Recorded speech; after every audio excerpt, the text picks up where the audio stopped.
Last time on Asmiliath adventures, the Golden Hearts had departed Kraylin laden with supplies and their new driver Adam.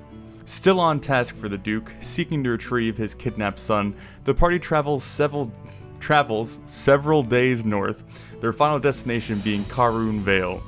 2 days outside the city, as the party stops to rest for a night, a trio of warrior turtles approaches Lord Valoran and Roly. They state their name as the Shell Marauders and reveal that they have been tasked by Lord Solomon to retrieve Lord Valoran and bring him back to his estate. After refusing to go with them, a fight ensues where Roly's horse Sweetberry receives a fatal wound, and the 2 of the 3 attackers were killed. As the dust settles, Valoran questions the last living turtle as to how he found him on the road, only getting the answer that it appeared to happen by coincidence. Eventually sending the last turtle after his companions, the party takes stock of the situation, using the Rocky-Talkie to report back to the Duke, learning that this was not the only group looking for Lord Valoran. After having some words with Adam about the situation, the party sets off again towards Karoon Vale, still in the hopes of meeting up with their good friend Porter. We pick back up as the Golden Hearts crest the final hill to get a visual of the Mystic City, their bodies and horses tired and ragged from the rush pace they had been pushing. So Golden Hearts, you would be cresting the final hill, getting a nice overall view of Karoon Vale that you've been heading towards for some time now. The city itself, with the height that you have right now, you see it's kind of set in like a long, large river valley. The actual area surrounding the river has this thick, foggy mist that seems to roll along the river's kind of trail up to the, your left, to the west, up into the mountain range. From what you know, the people that have traveled here before, which would more likely probably be Marcus, maybe Roly would know this information. Karoon Vale is named so because there was a late lord a few hundred years ago named Karoon. He had apparently fallen in love with the Maiden of the Sea and then cheated on her. And then with her wrath, she had covered the local area in a never-ending mist. And so that's one of the notable features of Karoon Vale, is this kind of never-ending fog that seems to linger over the city. Seemingly, this seemed to be the best place to set up their capital for the province that they currently live in. So this is where kind of the biggest city up north is, and it's the largest city on the Pruid Empire and Giles Kingdom border, which lends itself to its own little social repercussions in some areas. But you guys now find yourself kind of seeing the city for the first time, not really being able to see a lot of the actual layout and structures due to the fog and the mist, but you have a nice view of the city that you've been heading towards for about a week and a half, 2 weeks at this point. Now it's up to you guys how you want it. It's maybe around early morning, maybe 8, 9 in the morning.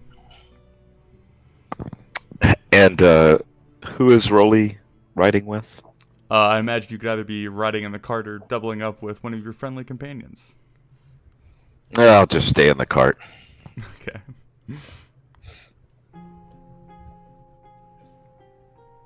Well, it is up to you guys how you want to approach the city, or anything that you may want to be doing, or anything that you want to check up on during travel. You guys were told through the messaging system via Carl that you are looking for Porter at... Yeah, I wrote it down. I already forgot the name. Give me one moment. At the Misty Mirror Tavern is a location that Porter is supposed to meet you guys at. He's currently waiting there to check in with you guys. If I remember correctly, I think I had requested to look for herbs, and I believe I ended up with a handful of medicinal seeming herbs, correct? Yeah, you ended up with herbs that were used a lot in medical, herbs and ointments and treatments and whatnot, that usually are pretty mundane, but using the right dosages could cause harmful effects. And on the last night of travel, would I have been able to make anything out of them? Well, what would be your goal? To make something harmful? Yes, definitely. So for instance, if there's a pain reducing, something, maybe try and concentrate it to make it numbing, or something that helps with sleep, maybe some kind of tranquilizer. I don't think I'd be able to get that strong, but enough to maybe make someone woozy. Alright, give me Give me intelligence with advantage. Shit. Okay. So basically the equivalent of NyQuil at this in this world. You make a calming ointment. It's kind of a muddy, pasty substance. It'd be kind of hard to hide in a drink. It's not exactly dissolvable to the most extent. But yeah, you basically recreate a medical ointment that's used kind of throughout the world. It's not any stronger than you would naturally find at like herbalists and such. But it could be used for like a cold or something then. Yeah.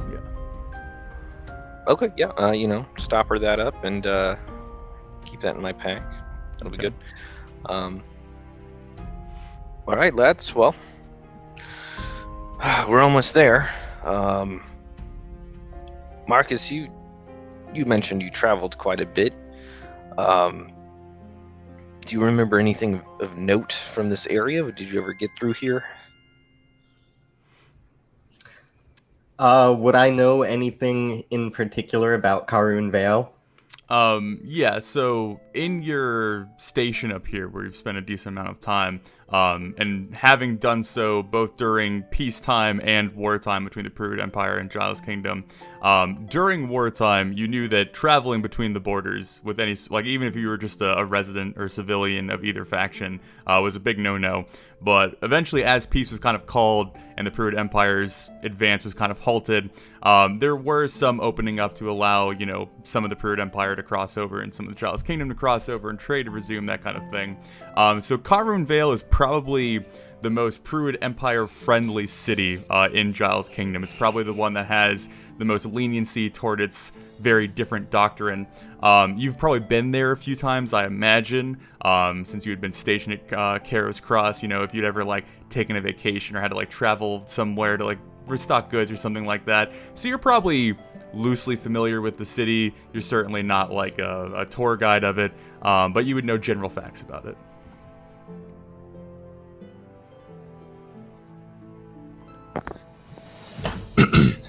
I have heard of it.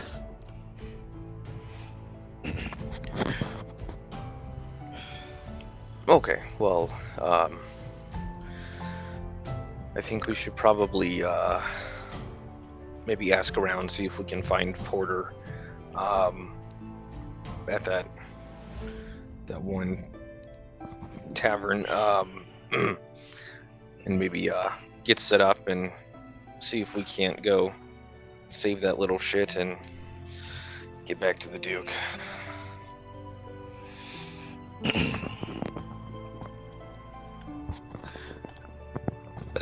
How much room do we have in the cart? So you'd probably used a fair amount of the supplies that have been given to you during your travels, food, camping, that whatnot. So the cart's probably not fully laden at this point. You probably have like a decent amount of space to store more things, kind of have you sitting back there and whatnot. Yeah. Because I'm proficient in and have brewer's supplies, and in a town this size, I'd be interested in finding a place where I could get the ingredients necessary to start doing a little homebrew ale. Okay. We can certainly get into that when we get into the city. Are you like looking to set up a brewery in the cart? Yes. Okay. Is there a how big is this in comparison to like Kraylin? It's probably smaller than Kraylin. It's also very hard to tell due to the like kind of fog of war, for lack of a better term, that you have with the city itself. From what you gather, it's kind of the biggest city in the local area, so there's a lot of like trade that go through there. Like the smaller towns bring their their harvests and their cattle and their goods to the city to sell. So I mean, it's a fair city. It has sea trade and whatnot as well. So there's a good amount of structure and like things to rely on there. Can I see if I can find a blacksmith? Okay, you can certainly look into that. I was just going to want to look for a way to sell our platinum claws. Okay. Are you going to seek help in this venture? That's what I was looking for a blacksmith for. Oh, okay. But Oh, okay. I wanted to see if they could maybe like melt it down or something, or Okay. I guess if we could just sell it. I don't know who uses platinum. Well, you can talk to it about Marcus, or talk about it with Marcus. Yeah. I guess I would be collecting the things from Adam, and then if Marcus was coming up to collect the things from Adam.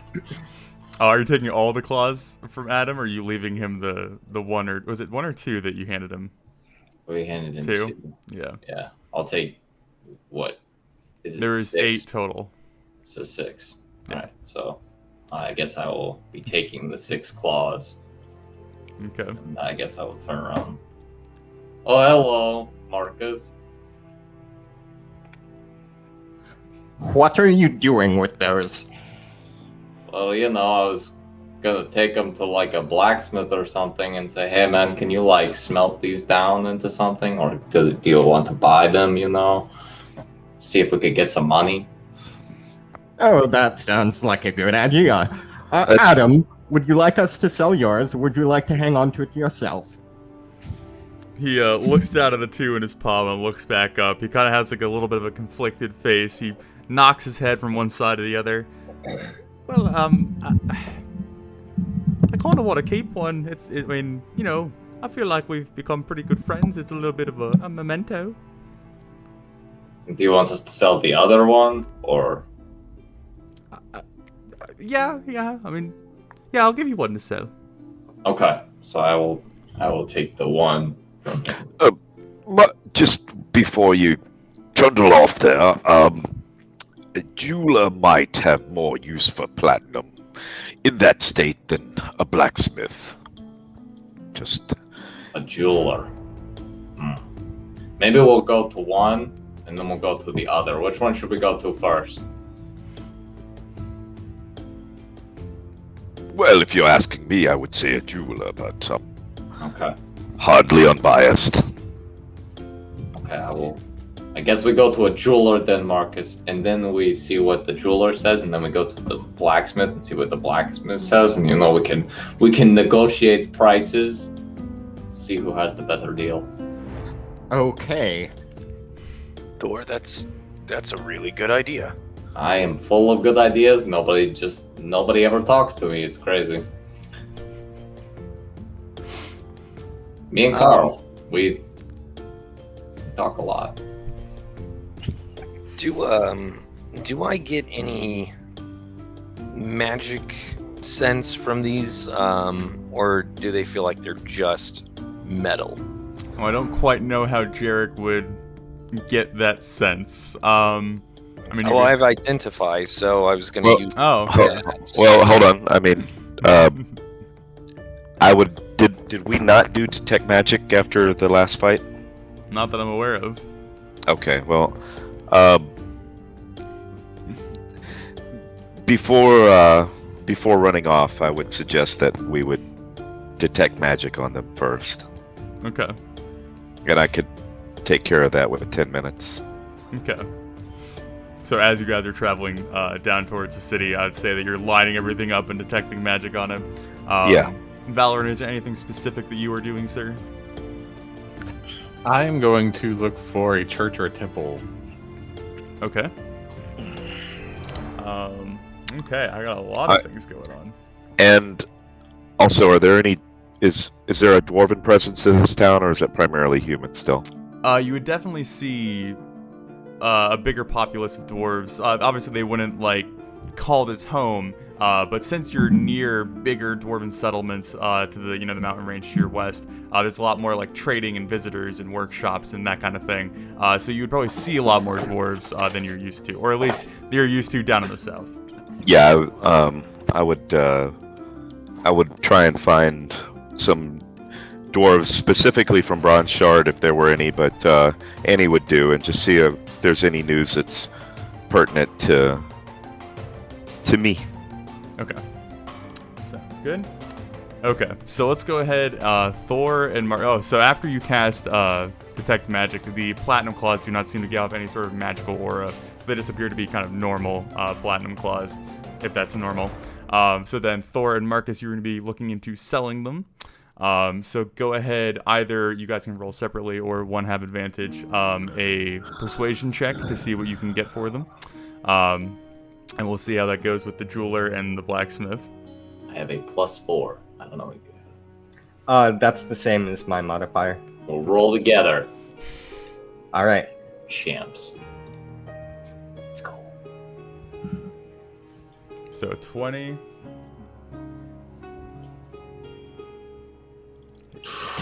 21. Blow it out of the water. Okay. I'm trying to find. Okay. So, as you first stop by the jeweler, with your good suggestion made by your friend Rolly, he aptly points out that it is actually just a platinum coating. They are not solid platinum, as he takes it behind his shop, kind of showcasing to you as he bends it far enough that the coating actually begins to separate, revealing just kind of normal steel beneath it. Obviously, there's still, an okay amount of platinum on the surrounding steel, but they require a little bit of melting down, separating and whatnot. So he's prepared to offer you 2 platinum pieces for the 7 that you have, correct?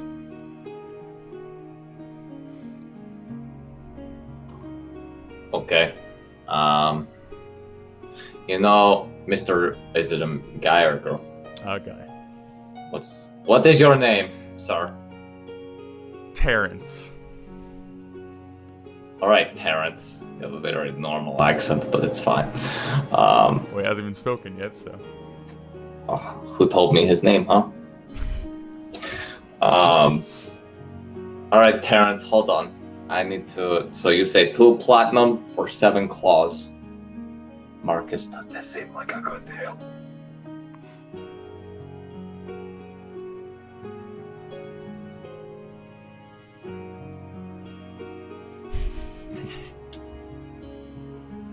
Does it seem like a good deal? So, kind of just going by weight, like picturing 2 platinum coins versus the amount of platinum that's kind of loosely on the claws, you're probably getting about half of the actual, weight value. But he explains the reason for this is the process that it would take to remove it and make it usable again. So, you have, 4 platinums worth of coins, but he's offering you 2 because of the state they're in.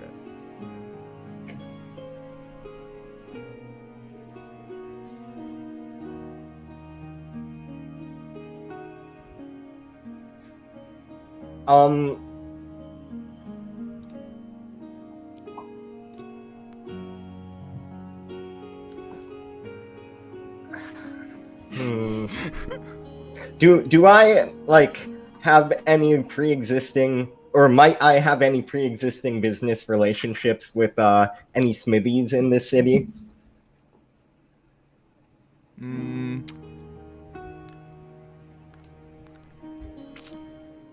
What would be a justifiable contact that you would use, given your previous role in the city? I imagine you'd be dealing with a lot of, supply vendors and quartermasters and things of that nature, so who would you picture being a connection that you might know to sell these to?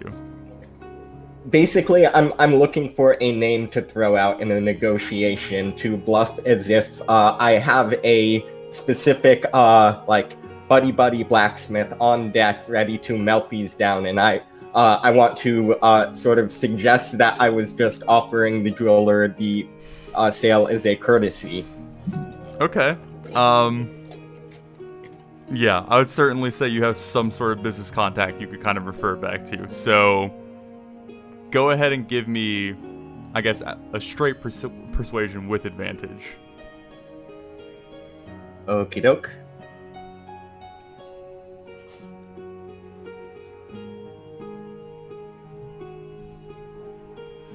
So quick question, Valorant. There is... The Randallin and the brother is kind of the...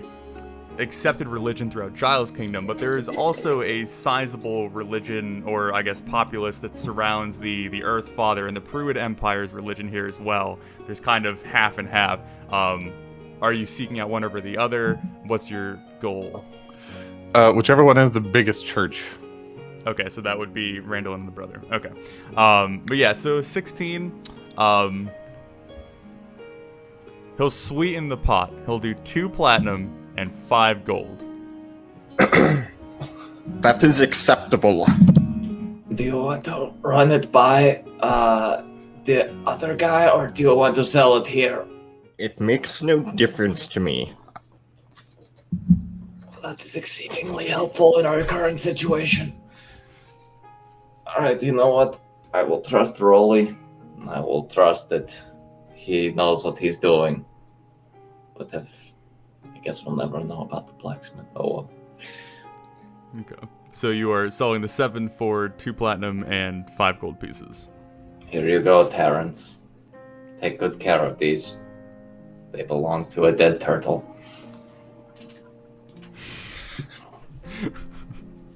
Okay, so you have sold your claws. Jarek, you were making the ointment. There was anything else you were doing? I can't quite remember. That was really it. But upon reflection, maybe joining Valorant, going to a church, for some self-reflection, maybe seeking some religion. Okay.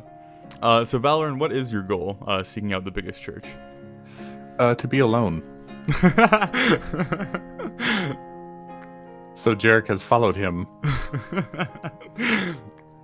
Jarek is in deep reflection, not talking much. So yes, Valorant is astride Belgrease, moving through the city as Jarek is about 15 feet behind, just kind of waddling behind him.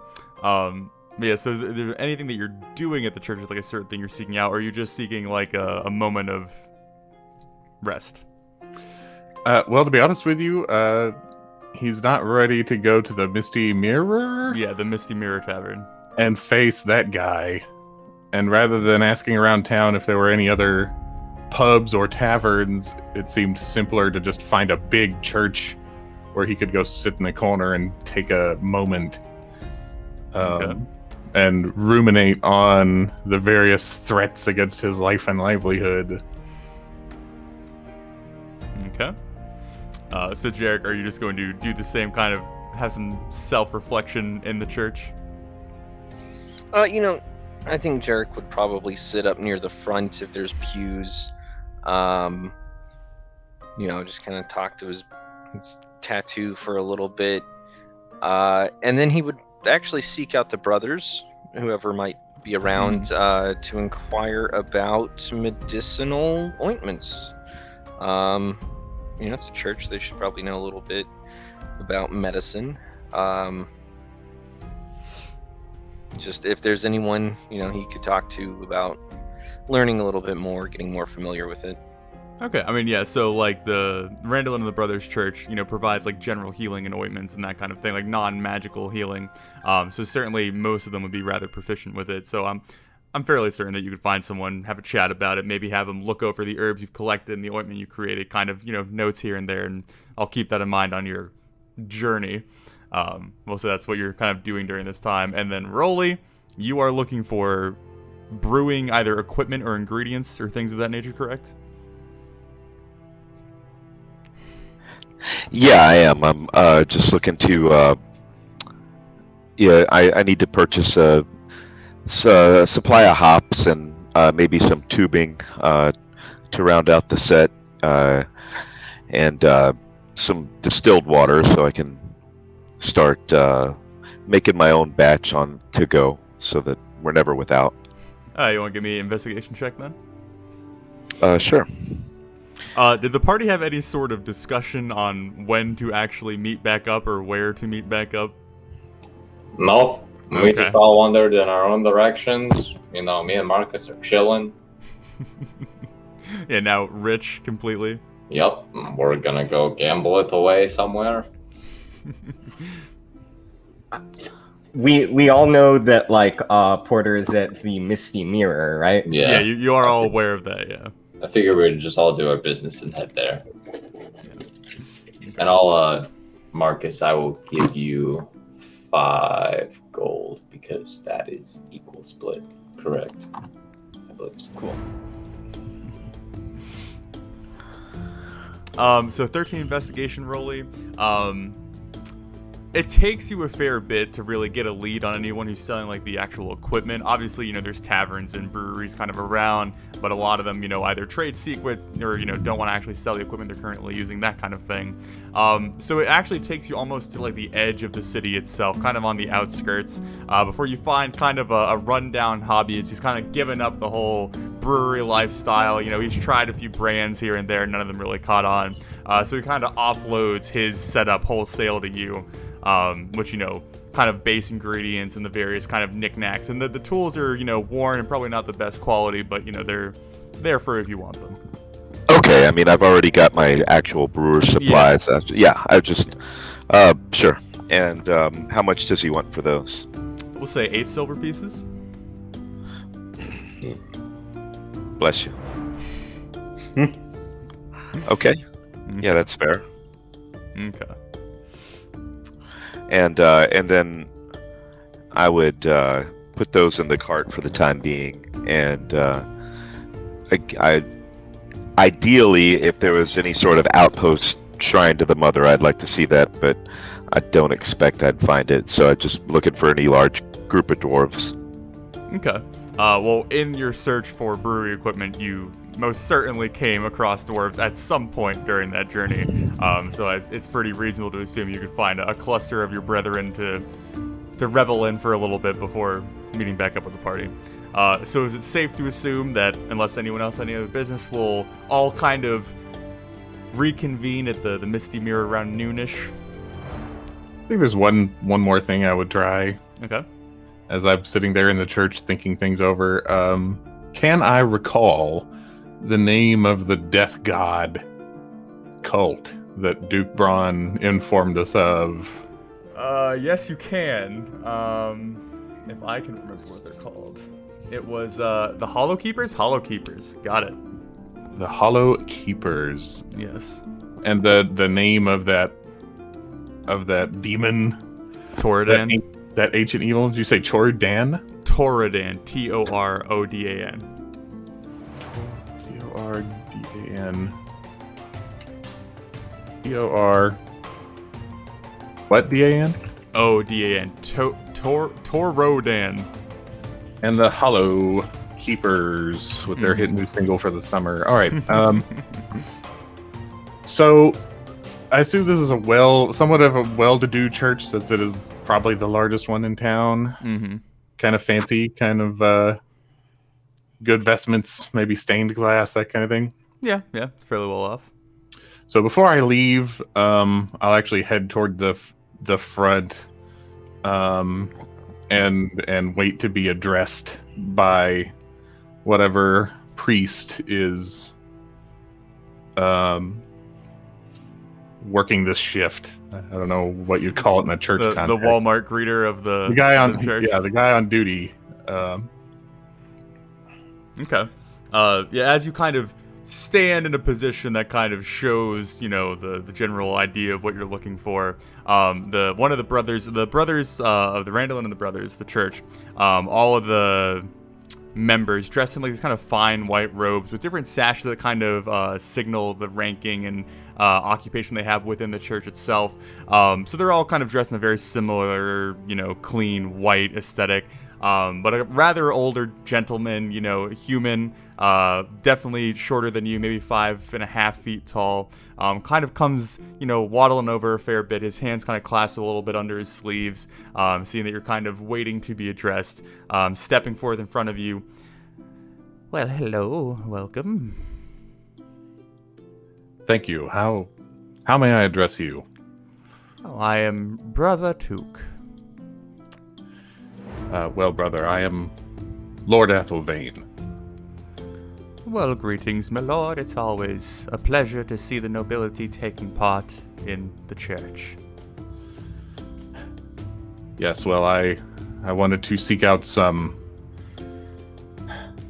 time to contemplate in peace. You see, I'm only arrived today in Karoon Vale, and I seek a blessing.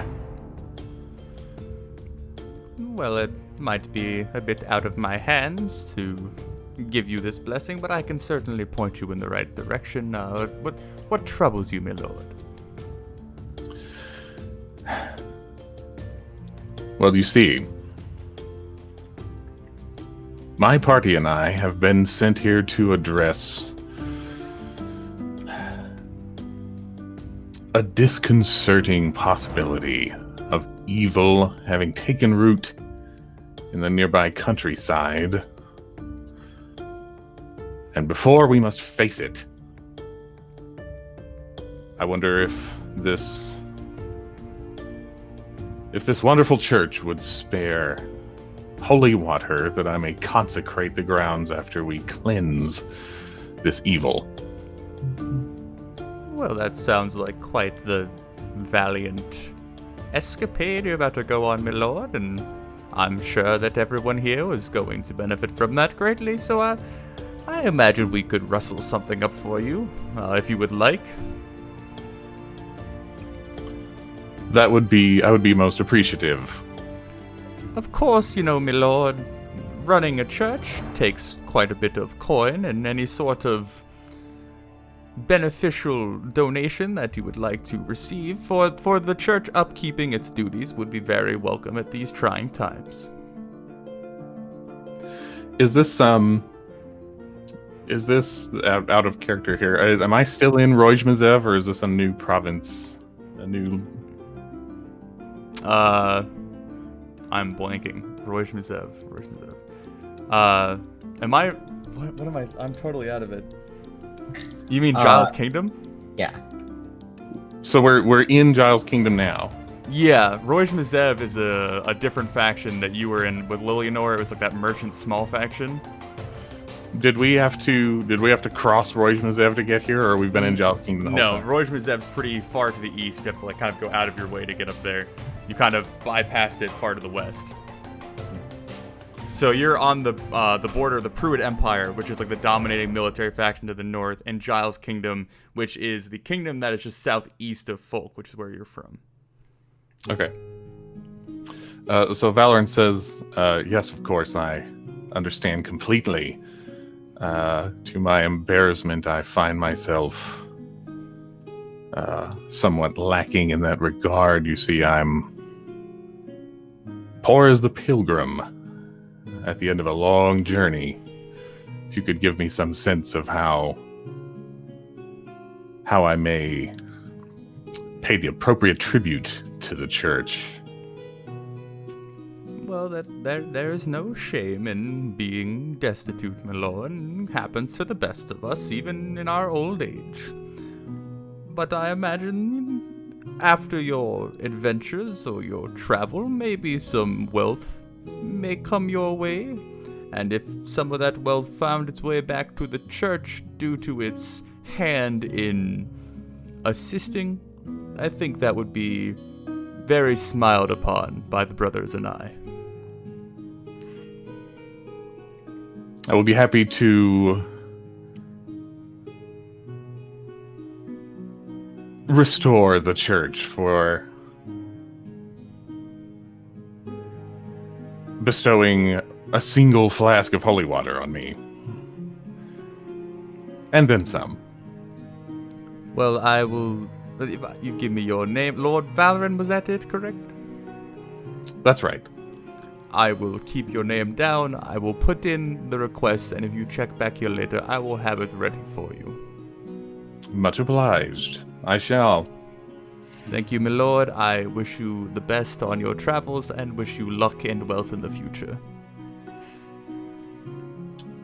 Thank you. Good day. Brother bless you. Okay. Now I'm ready to go. Okay. So now the party is going to meet up at around noon at the Misty Mirror. Okay. So for sake of mechanically working this all through, you're all kind of waiting outside the tavern as you all pull back together and then enter in as a group, I'm assuming. Okay. Sure. Okay. Just at that point, I would just give everybody 5 gold.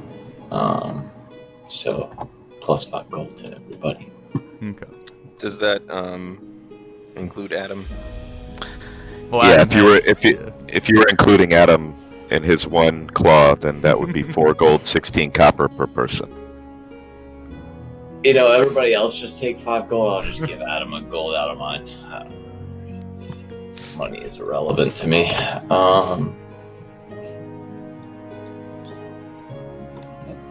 Okay. Okay. Let me turn this music down just slightly. Okay. So as you guys stand outside the Misty Mirror Tavern, which justifiably has a small sign outside that seems to be a small handheld mirror with the fog, the glass mirror, the actual inside of it being a little bit foggy and frosted over. The kind of moisture-ridden wood of the sign kind of cracked ever so slightly as you can tell where the actual tavern is that you seek. But you all stand out there waiting for your party to kind of trickle in, forming your group back up. The kind of almost dreary aesthetic of the city kind of lingering over you as this misty fog refuses to move or roll away with any sort of wind, kind of leaving you in this like almost blanketed, claustrophobic kind of feel. But eventually, as you all group back together and head inside, you're welcomed by a pretty comfortable looking interior, very well cushioned, elegant looking seats, rich wood that's been polished and furnished correctly. All of the mirrors, like the exterior, not mirrors, all of the exterior walls, the interior of them are covered in this foggy, frosted mirror that kind of gives the entire room as a whole this kind of open, endless feeling as, one mirror reflects into the other and kind of repeats the actual seating area of the tavern over and over again, giving you almost like an endless dimension appearance as you come in. It's a very odd sensation of almost making you feel as you're stepping into a bigger space than you actually are in. But as you come in, you see there's, a small milling of people going about their daily business, ordering drinks at the bar, talking amongst themselves. But it's pretty easy as you come in to see off in the corner the familiar face of your friend Porter, and then a smaller kind of hooded figure that is sat kind of facing away from you at the table that Porter's leaning on currently. But he hasn't noticed your approach yet. He's kind of sitting there, leaned over the table, talking to the hooded figure as you all enter. I'd like to approach the proprietor. I can say that correctly. Mm-hmm. I guess that'd just be the barkeep. Mm-hmm. Male or female? Female. It is a city elf that looks a little old, especially for an elf. When an elf begins to show age, it's a very old individual. Her name is Kala Mentley. Greetings, good woman. I hope you are well this fine day. Fine enough. I would be greatly pleased to provide my bardic services to your tavern to help liven the mood and maybe provide your patrons some entertainment. And looking around, how full is it? There's maybe about 20-30 people in the tavern itself, not including the people behind the bar. But you do notice that there is a bard already kind of positioned off near the staircase that leads up to the bedrooms and hotel rooms.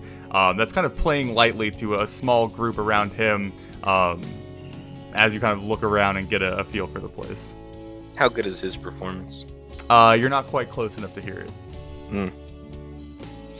I assure you, I have provided entertainment for many different towns in the southern Giles Kingdom, as well as even played for the renowned Duke Braun, even. Well, I would love to hear your performance at one point, but we are booked for today as far as entertainment goes, so I don't think that your services are quite required here. In that case, can I just get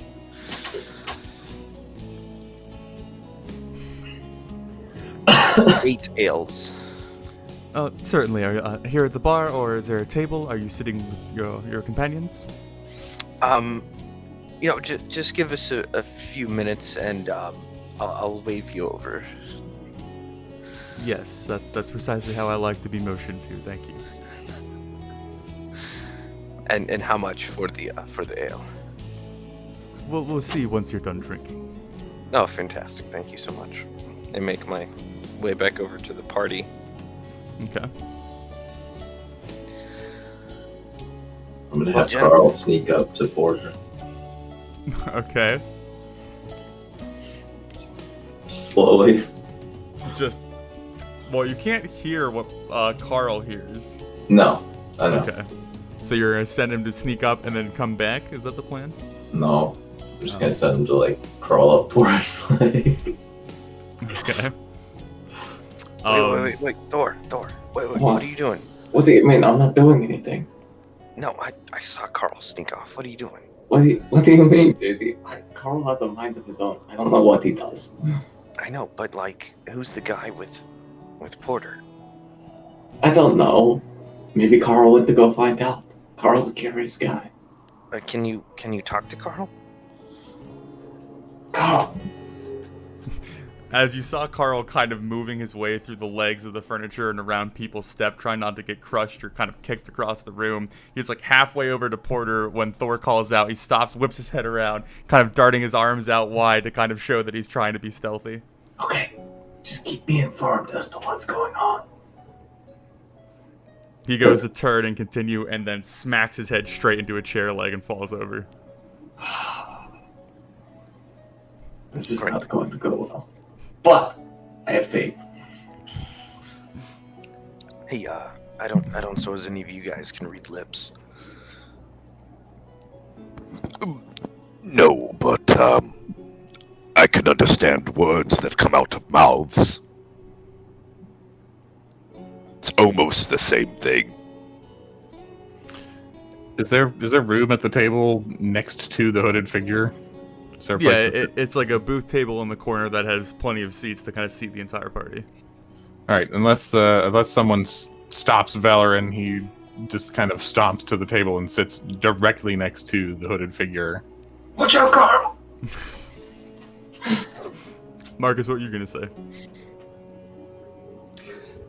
Something different now. Okay.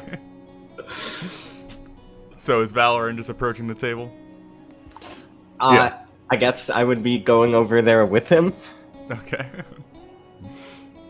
Okay, so the Golden Hearts see Marcus and Valoran kind of split off from their small group, going over to the table. Valoran plopping down with Marcus behind him. Valoran, as you sit, you don't recognize this figure. It is a rather, I don't know, middle-aged looking dwarven woman.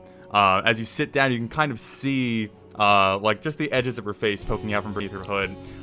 She seems to have her eyes closed, but a more curious thing that you notice is where her hand should be, where she should be gripping like the tankard in front of her, is just two nubs with like leather pouches kind of covering the end of them that she's using to kind of manhandle the mug and bring it up to her lips. But it doesn't really acknowledge your presence as you sit down. But Porter, as you sit, gets a nice beaming smile on his face. He kind of looks around to see the rest of the party is across the tavern, turning back down to you. Oh, my friends are here. Welcome. How's it going, my lord? Your friends? I thought you were expecting us. Always the joke, sir, my lord. But don't forget I did save your life. That's not true. Porter, do introduce this ravishing beauty with you. Do we see who it is? Are you approaching at this point? Yeah. I mean, at this point, it's not even worth it. I'll wave the barkeep over as we approach too. Okay, she kind of just gives you like a... Okay, yeah. But yeah, as you make your way over to the table, Porter turning to Rolly. Ah, dwarf. How's it going, Master Rolly? Well, you've met this lovely woman before. And as he says this, he reaches forward and kind of flicks the hood off of her face, and you all very quickly remember the face of Beermime, the dwarven assassin that had killed Lady Heather all those months ago at this point. Last you had seen her, she had been sent off to Duke Braun's dungeons refusing to give out any information about the yellow-eyed man. As the hood is flicked back, it's all very clear that her eyelids are closed, and it would appear rather normal and peaceful, except for the fact that the eyelids are kind of sunken in deeper than they should, kind of giving off the hint that there is nothing beneath, as the flaps of skin just kind of cover hollow sockets. As he says this, you see the woman's like head lift up and look around, but the eyes still stay closed as she brings the tankard up to her lips again, using the nubs at the end of her arms to control it, being silent as she sets the tankard back down. Rolly, realizing the ass he's made out of himself, just goes, shit! Jarek throws up in his mouth a little bit and forces it back down. Marcus looks at Valoran and shrugs. Yeah, it means nothing to Valoran. Well, I'm glad you all made it. How was your journey? I'm assuming it was peaceful and absolutely no interruptions whatsoever. We had 0 problems. It was just a breeze, you know. We had a slight bump in the road, but we just ran over it as you do and just kept rolling. Just a little turtle in the road, so we just skipped over it. Sounds like an adventure I missed out on. But, yes, Beer Mime, say hello. And as he says this, Beer Mime kind of lifts her head. Again, can't really look around, but you see her head almost like reflexively from her previous instincts, kind of looking around even though she can't take anything in, kind of nodding her head to the empty corner of the room, not quite sure where you guys actually are. Hello, it's been some time. You were looking Ravishing, alive. I know. Well, you're looking alive, and that's more than we expected. That certainly is, the way that I see it. Stubborn woman, if you had just listened to us and told us what you knew, none of this would have happened. I do recall you stabbing me in the knee, if I can recall the voice correctly. Just the knee, and it was only a superficial cut. It was nothing that would have not healed up. Well, at this point, my knees are half of what I have left, so excuse me if I feel a little bit on guard. And excuse me if you failed to strike much pity in me. You were the one who slit that woman's throat. Valoran says, "Oh, another assassin," and then stares daggers at Porter. Can I look under the table at her legs? Yes, you can. Her legs are normal. Oh, okay. I thought you meant that she had them cut off. Okay. They're healed. But Porter kind of takes over the conversation. Well, everyone, please sit. We have much to discuss, and I'm sure you are very tired from your travels. Marcus scowls at Porter and just remains standing. Well, to all those that are inclined to be part of our friendship, why don't you all sit down? Valoran stands up. I'll saddle in next to Porter.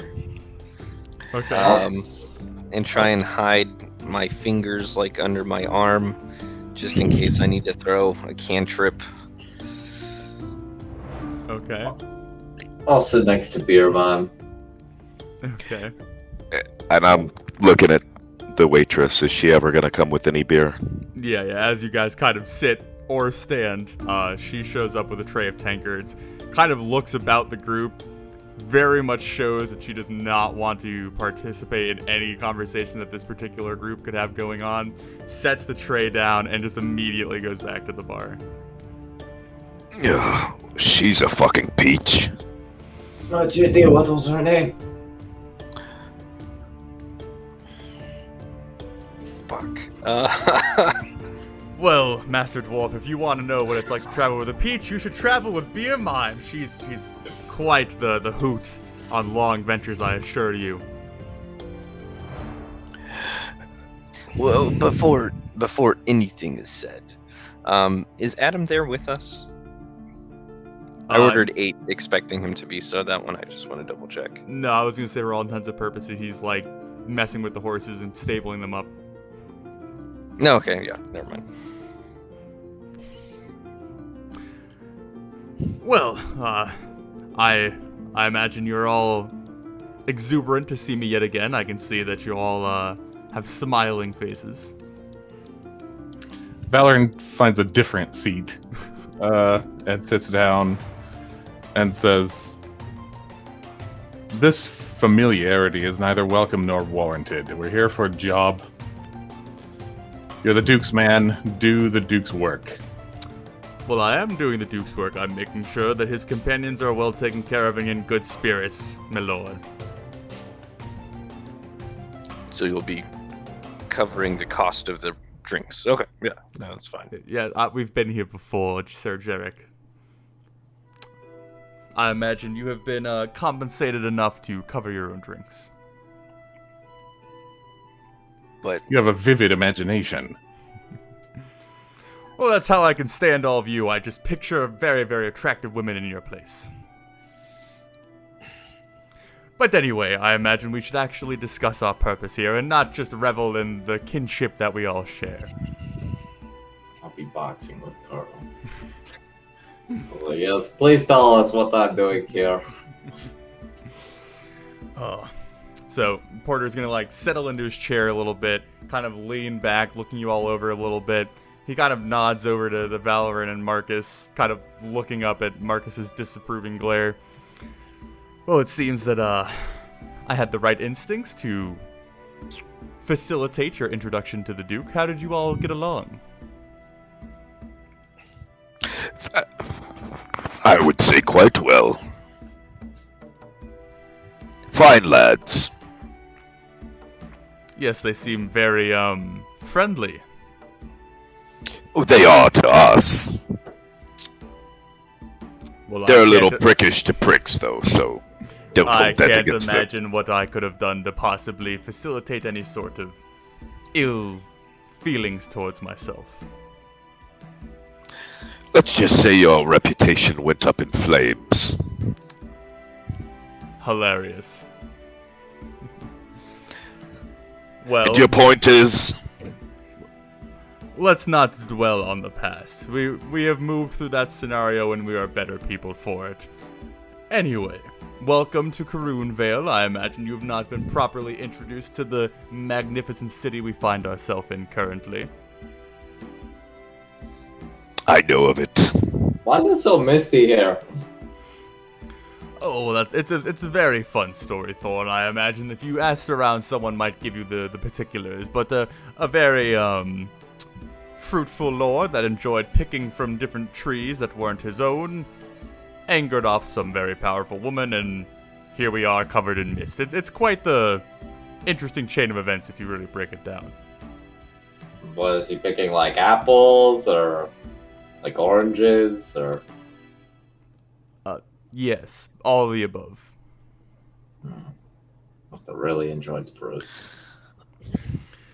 Well, I have not been given the particular details of your little journey up here. I simply have been requested to puppy guard a certain individual that is here with us. And you see Beer Mime kind of raising a nubbed hand and kind of waving it a little bit.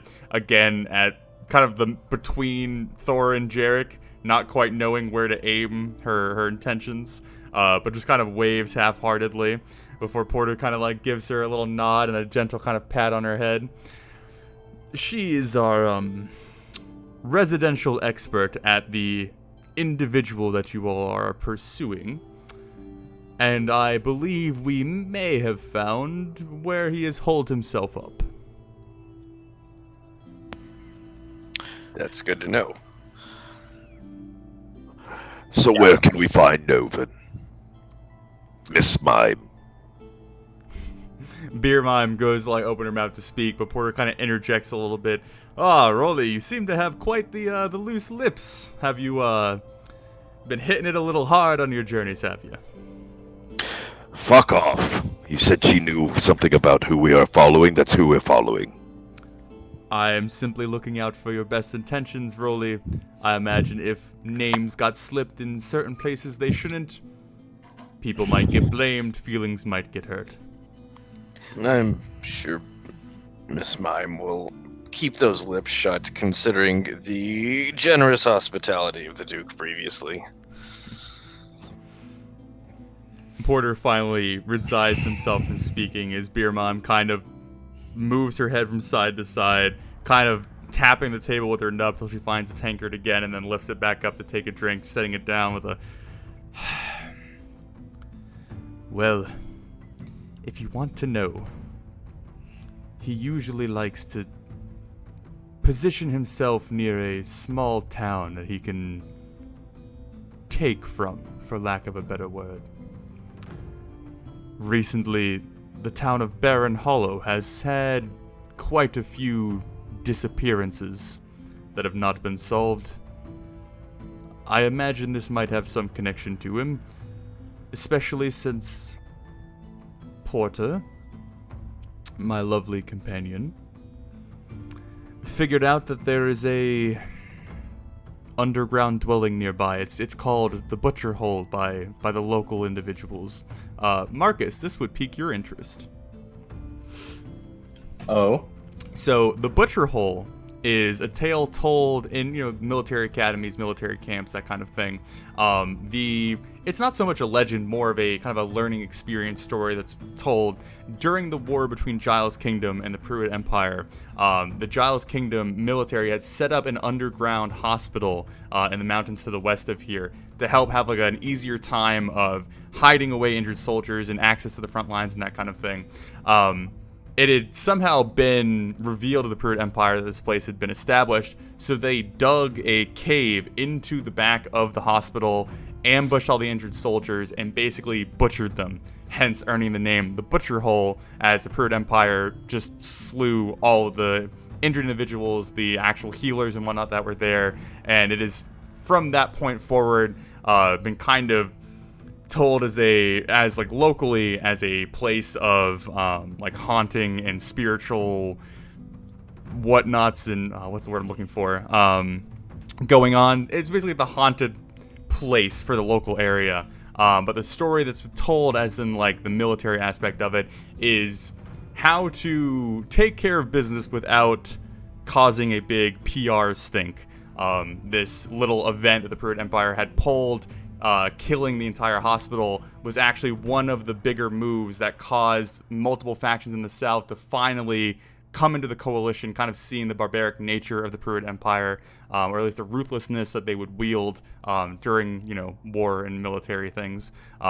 So you have heard of this place. You've never been there personally, but you know like the tale and the story of it. So, but Beer Mime continues. It seems that it is a semi-fortified underground facility that our friend would see as a vantage point to work from. And it's relatively close to a particular town where quite a few disappearances have occurred.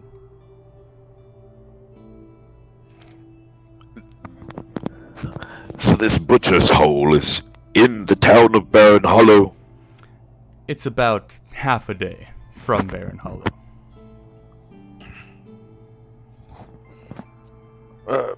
Porter, have you gone to check it out at all? I have not, Sir Jarek. I have been told to stay here and gather information, and that is precisely what I have done. Delightful. Okay. What about the missing people? Like, what do we know about them? Well, apparently one of the townsfolk from Barren Hollow came to tell their lord of the missing people and ask for his assistance in recovering them. He has been slow to respond, so nothing has quite been done about it yet, but it's really only been a couple days that these reports have been coming in and the people have been missing for maybe about a week now. But, like, what kind of people were they? Because the last time we met our friend, he said he was, like, only going after bad people. Well, as far as I'm aware, I haven't been getting any biographies on these people. It seems to just be the regular townsfolk. Children, adults, men, women. Do you say children? Well, that usually is what consists of a town, yes, Jarek. No, but children have been disappearing. Yes, Sir Jarek. That is what I said. Oh, fuck. You'll forget one that's already disappeared. We're following it. It's nothing new, really. It's always a shame that the youth are taken advantage of. What evidence do you have that anyone would want to frequent such an odious catacomb? Well, from the information that we've gathered from his prior location that he was at, it seems that he very much enjoys the dark, dingy, and decrepit holes, so the Butcher's Hole seems like a very good fit. Yes, Marcus, last we met this man, he was cozied up with a giant orc in the middle of severed arms that were self-animated, so it seems like this might be a place he would like. But Marcus, if you are scared to pursue this man at his current location, I can certainly put in a word with the Duke and you can find another task. I'm not fearful so much as I want to grant the dead a modicum of dignity. Well, that's all well and good, but they are dead, Marcus. I'm sorry, but I think this has taken a turn to where we need to be a little bit quicker in our pursuit. If he's taking children out of a town, that's just not.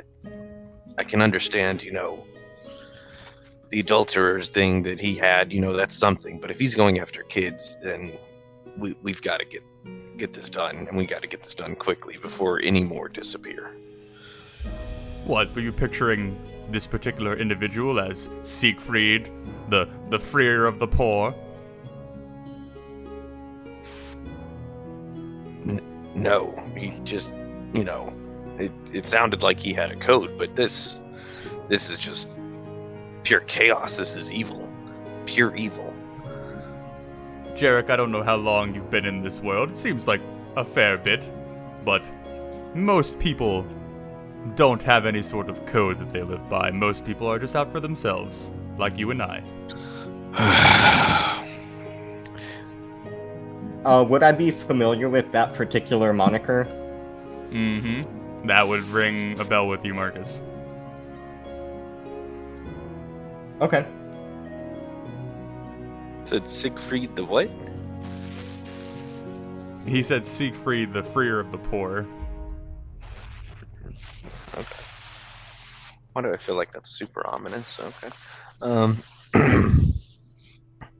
Well then, Porter, in your time here gathering information, have you gathered any supplies for us that we might need in this pursuit? Yes, I'm carrying it on my back currently. It's quite the bundle of joy that I have to give you. Jarek, it is not my job to supply you. It is my job to gather information. Do you have any other information, or are you just going to be an ass? Sometimes, Rolly, I feel like we aren't friends. Do you have any more information, or are you just going to be an ass? Well, I will take that as a signal that it is. No, I imagine that everything that I have learned, which has been days and days of pursuing leads, has been passed on to you, Sir Rolly, and I hope that the information I give you can lead to the safe and swift rescue of our unfortunate missing friend. Anybody told you you talk too much sometimes? Literally everyone I talk to, Rolly. Do I know I probably will, but do I believe that he's given us all the information? You want to insight check that? Yeah, let's go. All right. Yeah, I will. To help him with that. I think we all wanted to. Strong, baby. Alright, Thor, do another insight with advantage, I guess, since you Let's have go. the party behind you. Okay. Porter is a slimy little cunt, for lack of a better term. So, it's very difficult to really discern if you've gathered everything there is from Porter. But it seems that he's been open enough and kind of jovial, for lack of a better term, enough that it seems to have given you everything that he knows. Okay. I'll still have Carl. Okay. Well, unless anyone has any other questions, and Valoran will then look over his shoulder wherever Marcus happens to be and say, Marcus, Mr. Porter is dismissed. Well, that's a friendly way of telling me to fuck off, so I shall do so presently. Beer mime. And he kind of reaches down and grabs one of her nubs, kind of leading her up from her seat. She's using her other hand kind of to make her way out of her seat and away from the table. But Porter turns around, gives you all one final curt nod. I will be around. I have a room here if you need anything from a good friend.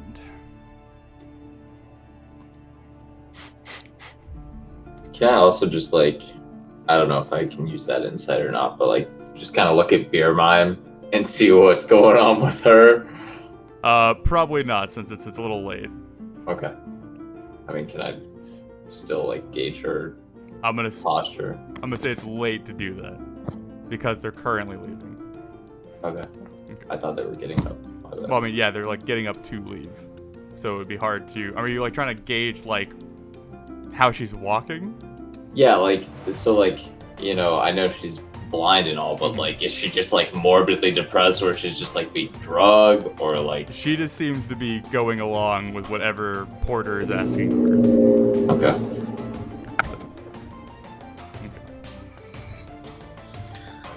Well, guys, we seem to have a location. And I don't know about y'all. I don't have any experience really fighting undead things other than, we fought that spectral pirate guy. No, it's quite all right. I fought them before, and it's easier actually. You don't have to worry about killing them. That doesn't feel bad, really. Well, yeah, no, I don't really feel bad about the killing. It's more about getting killed that concerns me. Are you prepared for fighting undead? Jarek, what do you think I do for a living? I think you mostly drank. Yeah. Before, your lesson that we totally learned. I'll just have Carl. I mean, yes, we can fight the undead. Okay, Marcus, Valoran, do y'all have anything specific? Are you pro undead or anti undead? Well, I did pay a visit to one of the larger area churches. Tried to encourage them to donate some holy water to our venture. They're going to hand some over, but it won't be a donation. I've got 2 vials of holy water that I acquired earlier. What would I know about the undead? I mean, general knowledge of the undead is pretty, commonplace because necromancy is, a kind of accepted thing in this world. So, I mean, the kind of normal things, they're not affected by, poison and other, necromantic forces and whatnot, or, necrotic damage, I guess is the best way to put it. Necromancy as a whole has a lot to do with the corruption of the soul. So it's the reason that it's held at arm's length by most people, or kind of frowned upon by the majority of people, is that whenever you do any sort of reanimation or possession or anything in that school of magic, you are damaging and kind of tainting and corrupting the soul Sometimes to the point where the soul can't be recovered by any sort of magical means. Sometimes to the point where the soul doesn't pass on to wherever it goes after this. So that's why a lot of people kind of are more afraid of it than just general violence, because it has a kind of everlasting damage to it. Did that answer your question? Yes, but it raises several other. So you said it was sort of accepted. So is it commonplace? Like would lords regularly use necromancy to supplement their household guard or whatnot? It's not like commonly accepted. It's more commonly known about. It's kind of like, muggings happen, and everyone knows they happen, but they're not everyone's not like, okay, let's go mug somebody. So that's kind of the vibe of it. Okay. But so how would that, I guess, intersect with military history, like necromancers and like specifically like I guess military forces? So I would say generally most like civilized like settlements and factions and kingdoms and whatnot would probably at some point down the road have some sort of, not Geneva's Convention, but basically an understanding that using necromantic like mages and wizards and sorcerers and whatnot, and kind of manipulating that source of power is almost kind of like the nuclear solution to things. And so it's very like, it also doesn't look good on anybody whenever it's used, so it's very much like steered clear from. But of course people that seek out power will kind of delve into that stuff if that's what they're looking for, and that's kind of the normal people you would see using it kind of one-off, or maybe like a cult, or individuals kind of trying to research it and then maybe getting too deep into it. You wouldn't see it in like cities, like there wouldn't be like a necromantic shop or like a necromantic expert. It's almost like a taboo topic, I guess you could say.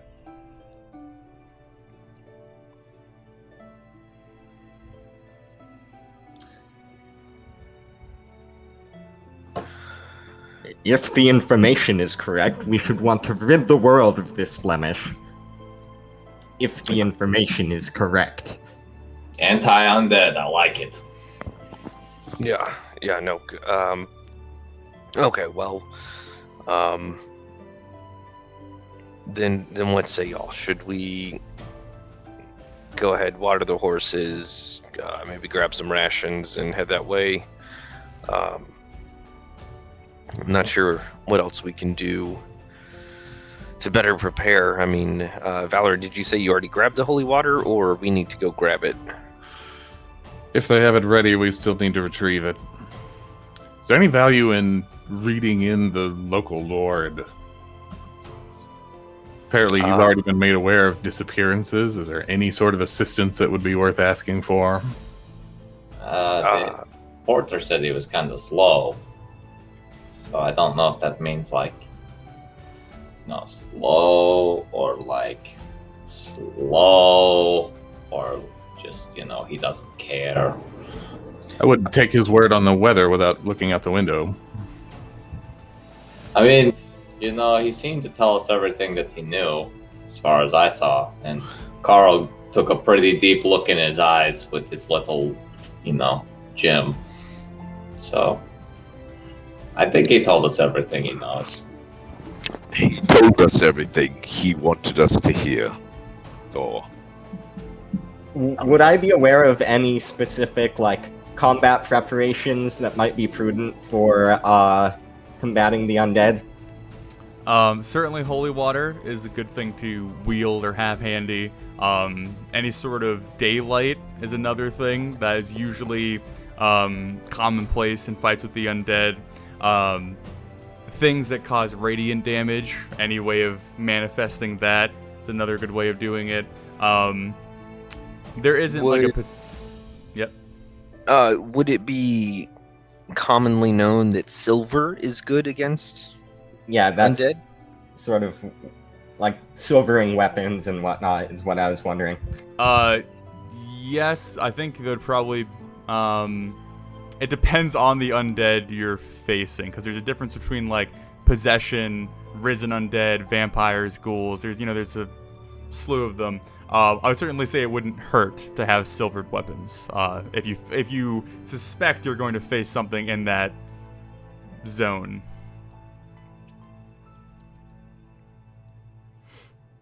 Well, I just thought occurred to me. Maybe we should check out the blacksmith and maybe upgrade our weapons a little bit. Those. Sorry, according to the player's handbook, it takes 100 gold pieces to silver a pre-existing weapon. Would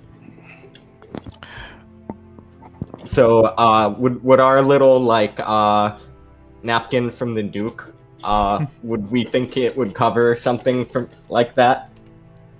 I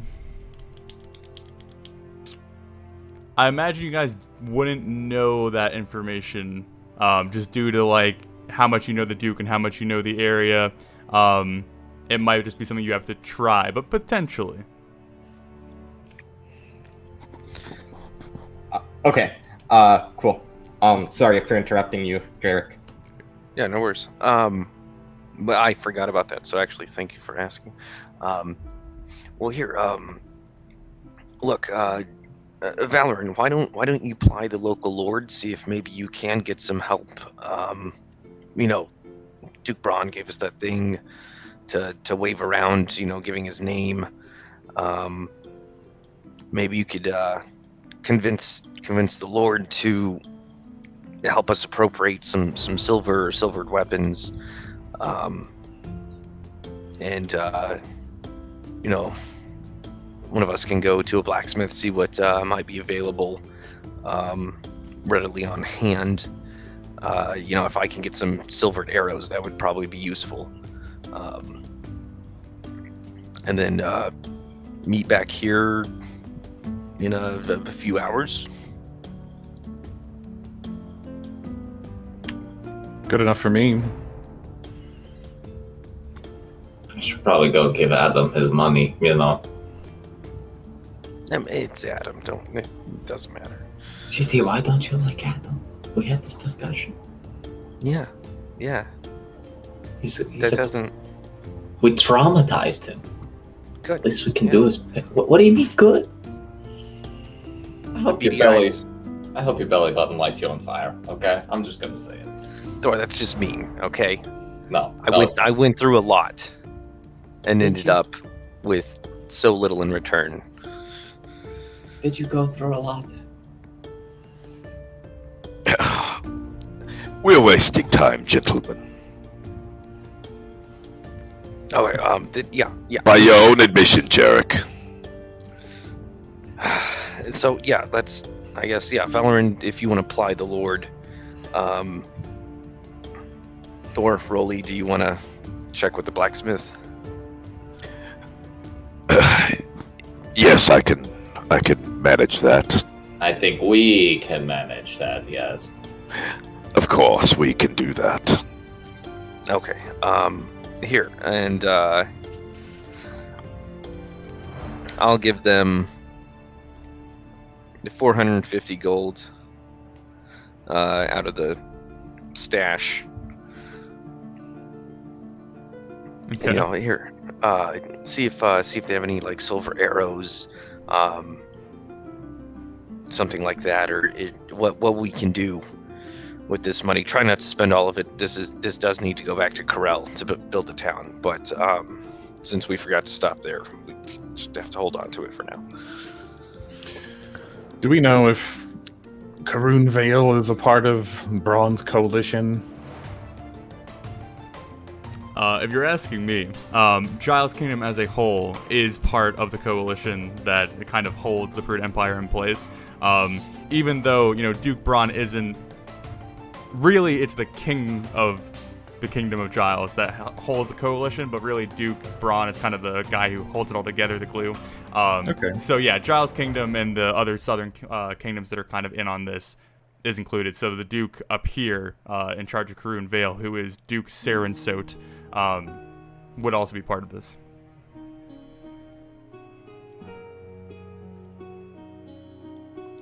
Yeah. So, Valorant, you are going to go speak to the Duke. Thor I and actually Roll. want to accompany him on that one. Okay. Yeah, Marcus would be following Valorant. Okay, so Valorant, Marcus, and Jarek are going to see the Duke, and Rolly and Thor are going to see about silvering weapons. Yeah. Okay. And would you guys be like giving us the weapons that you want to be silvered, I guess? And Yeah, maybe I'll the paper. Pass over my rapier. Well, the paper I thought was to try and get the Duke. Shit, I already forgot the name. I'm sorry. Serotonin? Serotonin. To try and coerce him into working with us. But didn't Duke Braun give us a piece of paper? Is that the Yeah. same piece of paper? I don't know. There's two pieces of paper that I know of. There's one that we got from the Turtles, and then there's one that Duke Braun wrote us that was like, here, use We've this. got the paper from Duke Braun. That's our free sub card that probably isn't going to work here because it was for back in Kraylin, but we'll see if we can bluff it. And we're going to wave it under this guy's nose and see if anything happens. Okay, see if we can get a punch. Alright. Got it. Okay. And So then- they're going with a letter, and you guys are just going with gold. Well, are we working against each other here? Should we just maybe see if the Duke has a blacksmith? That's kind of what No, it good sounds point. like. Yeah. That's a good point. Then maybe we should all go visit the Duke. Here's your gold back. Oh yeah, thanks. Well, party gold, but then let's all go to the Duke. Strength in numbers, right? To the Duke! The decisive nature of a D&D group. Okay. So the whole party is seeking out Duke Serensote. In Karoon Vale, kind of up in the northern part of the city, is where the kind of castle citadel is. It is nowhere near the size of the castle down in Kraylin. It's very much less lavish and well adorned. It's definitely better constructed due to the fact that the castle down in Kraylin's kind of this haphazard mess. But it's well constructed with the caveat of it being much, much smaller. But as you guys approach the kind of smaller wall that surrounds the castle itself, you see a black and gray clad guard standing, a single guard standing at the gate. The Sigil of Karoon Vale, which is it's very representative of the Starbucks logo, a kind of mermaid woman in a gray mist with a black background behind her, kind of holding her like various tentacles out with her arms on either side. That's adorned on his chest, which some of you would remember as being the House of Serensote. But yeah, so you guys approach the gate with a single guard. He seems to be a middle-aged man, kind of just chilling, for lack of a better term, like watching over the goings-on of the street in front of the gate. But as it's apparent that you guys are approaching him, he kind of stiffens up a little bit, kind of readjusts his grip on his weapon, kind of like puts his helmet in place fully, and kind of stands at attention, nods his head as you approach. Oi! What's your business? Sorry, I had a question from your earlier description. Okay. This castle, did it have history associated with the War of the Coalition? This probably was under construction, maybe at the beginning of the peacetime. It's a fairly new structure, and it definitely wasn't in place to have any sort of tactical impact on anything up here. A lot of the fighting between the Prude Empire and Giles Kingdom happened like outside of the cities at smaller settlements and forts and kind of different crossings along the Gold River. There's also a lot of like naval involvement as well. So Karoon Vale really didn't see a lot of the fighting. There was, various times where it was occupied by one side or the other, kind of changed hands back and forth, but it was never kind of the focal point of a lot of like violence or siege or anything. So, Okie doke. Yeah, proceed. okay. Yeah, so the guard just calls out to you, asking you what your business is. Lord Athelbane and company seek audience with Duke Sarensot. Oh, well, love to see the nobility coming to visit my lord.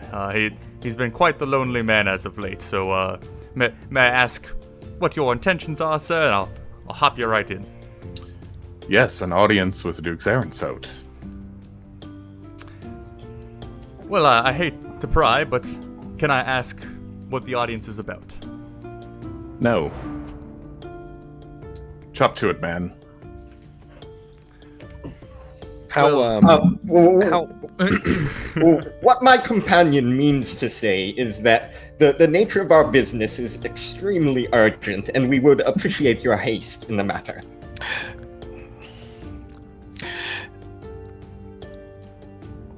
And it is information that is for the Duke's ears only. We're very sorry, but we don't know you.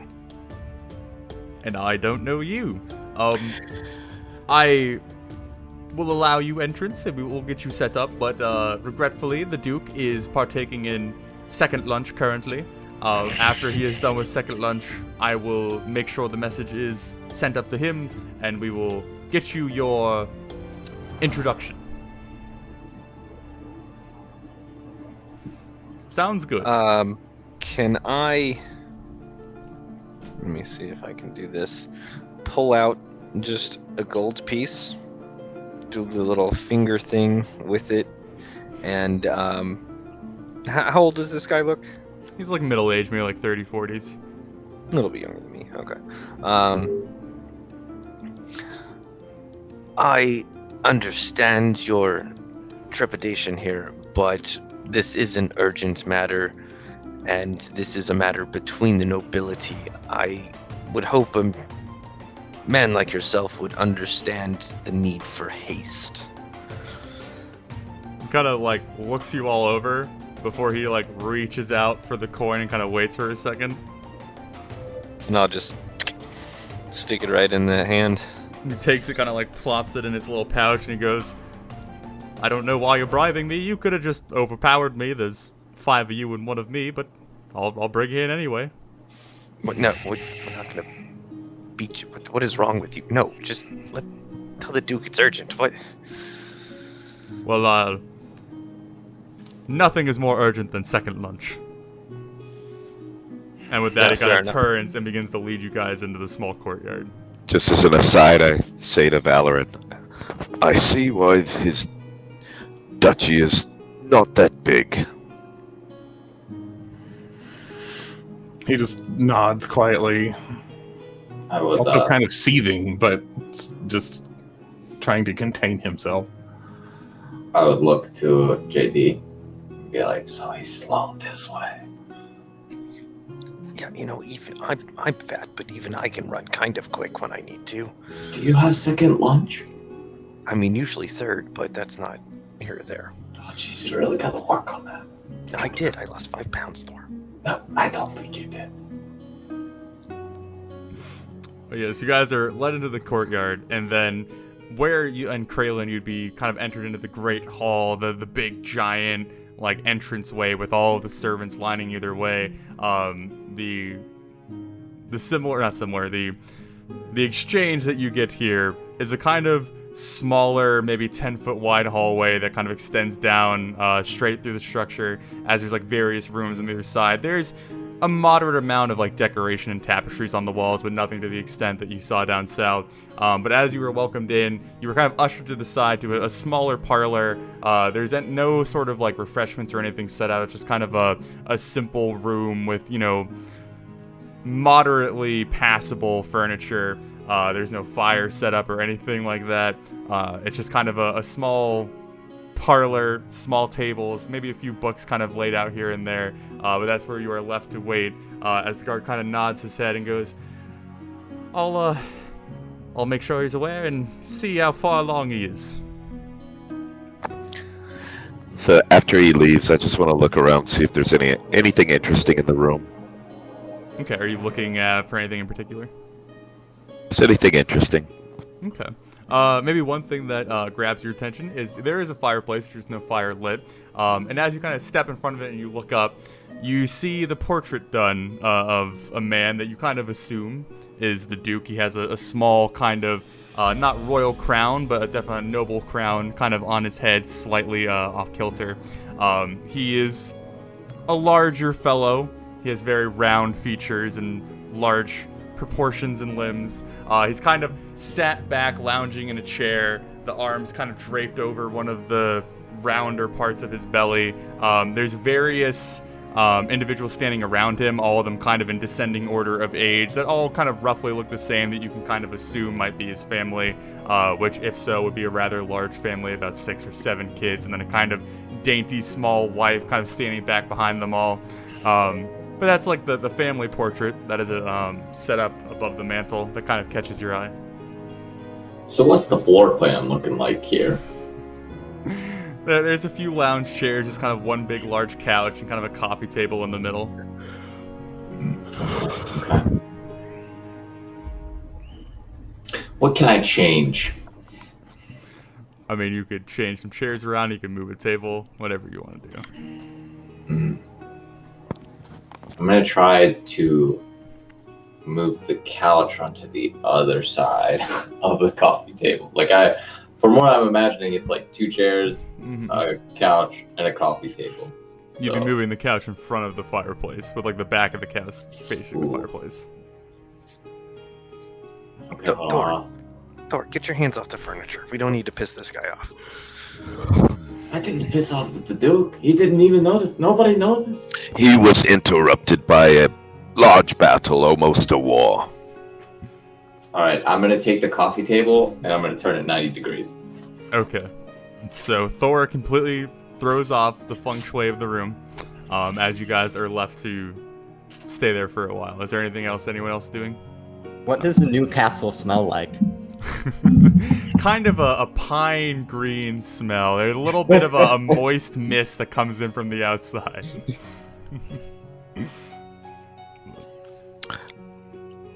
Just sort of pacing like a caged animal. I'm gonna eat whatever is left for us. There's nothing set out for you. I'm gonna eat nothing. Real quick, is chocolate a thing in this world? Demo Yeah, better probably, be. but a little bit rarer than you would see in our actual world. Then I'd like to take a few minutes and use prestidigitation to make the room smell like delicious food.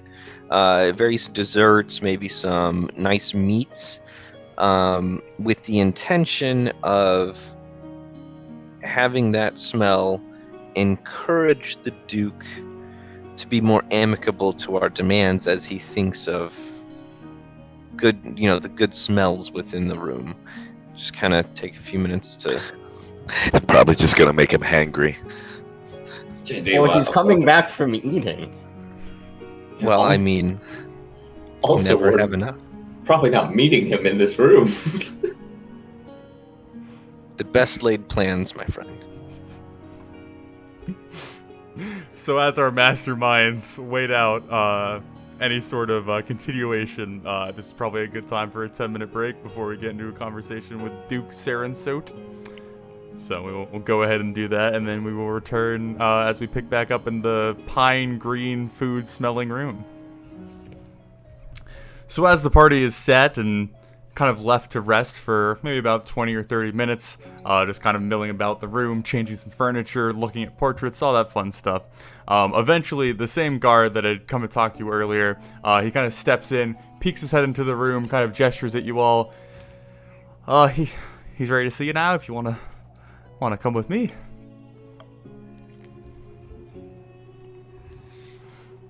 All right. I guess we'll go. So he then leads the party further down the hallway that you guys were first kind of introduced to. Near the end, or actually kind of at the end, the last doorway, he opens that up, and it appears to be kind of like the banquet hall / throne room of the castle, the kind of general maybe ballroom that like guests would be entertained in, that kind of thing. Currently, it is just occupied by one long table that has had various different dishes kind of set up on it almost as like a feast platter stretching from one end of the table to the other. You see there are like messy leftover plates at different positions along the table where people have been sitting and meals are kind of left half unfinished. But at the end of the long table, and the table is maybe like 20 feet long, there is a kind of raised section of the table where the table has actually been modified a little bit, that the actual surface of it is up maybe like half a foot higher than the rest of the table to help facilitate somebody kind of tucking themselves underneath it that may be a bit larger than most. Kind of a large throne tucked under that, and between those two objects is the dear Duke Sarensot, who is a very large, rather young-looking individual, kind of a clean-shaven head, a very small amount of stubble on his face. Currently, there's a little bit of like chicken grease kind of running down one cheek as he's still finger eating, picking some meat off of a bone, kind of slipping it between his kind of greasy lips. But he's seemingly a lot more interested in the food that he's currently consuming than the party that just like were beckoned into the room. But as the guard kind of brings you in, he kind of steps back and stands at the door, kind of nodding forward, being like, "Right, here is your meeting, as you wanted, my lord."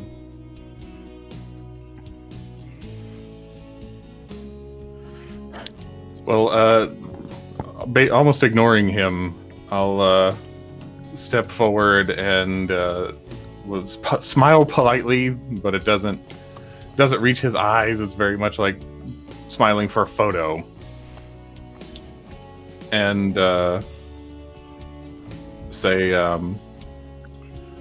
Lord Sarensot, I'm Lord Athelvane. It's good to make your acquaintance.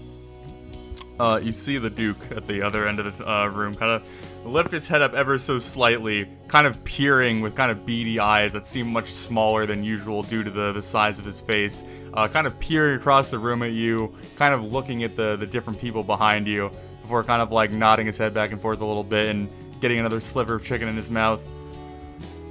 "Yeah, all right. Well, what do you want?" Well, you see, how far am I from the table? Well, right now, if you're just entering the room, you're maybe like 30, 40 feet away from him at the entrance that you're at right now. All right, I want to approach the table, not to sit down, but just to stand at a normal conversational distance.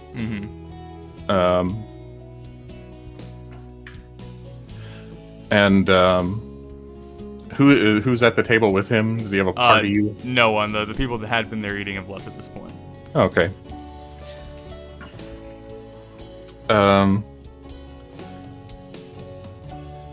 Yes, well, you see, we have been sent under the auspices of the Coalition to help solve a problem that seems to be amiss in your territory.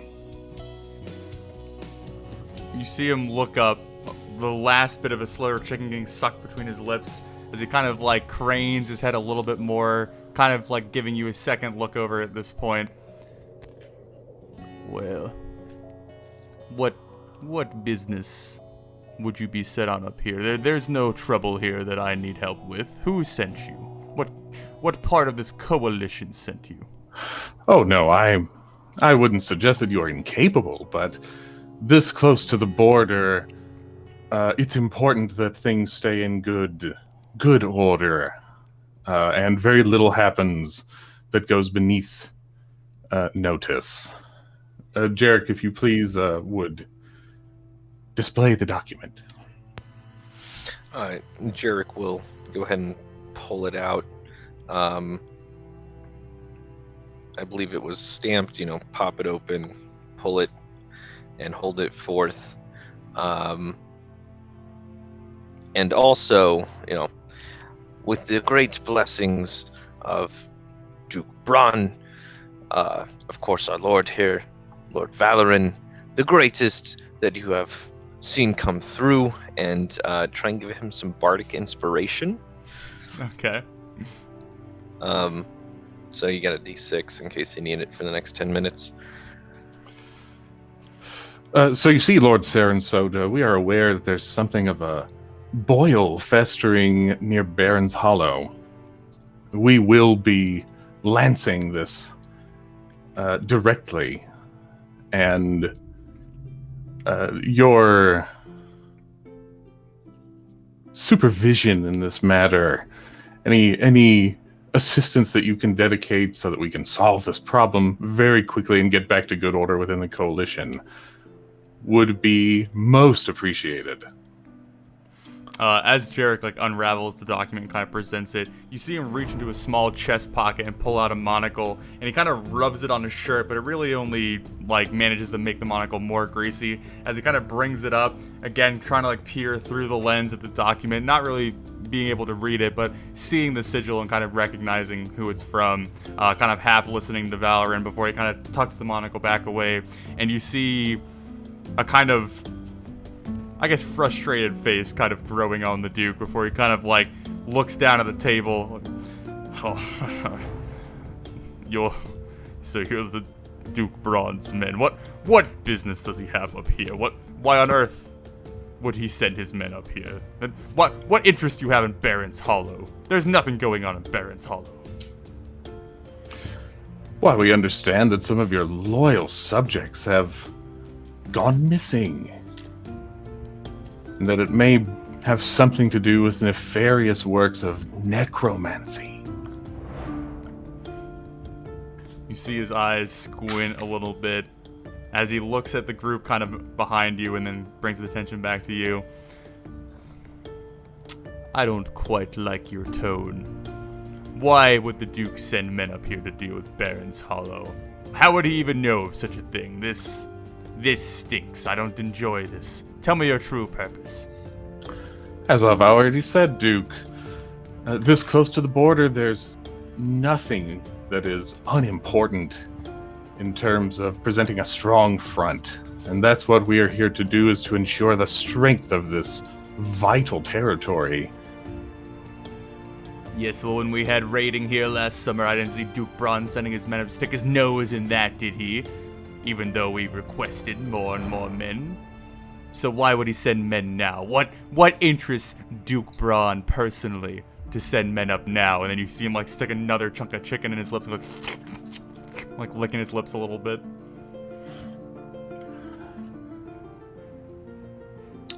I wouldn't assume to speak on the Duke's behalf, and when it comes to such past unpleasantness. You see, as far as we know, it's simply an acknowledgement of the importance of this stronghold. That we are here to clear away this difficulty on your behalf.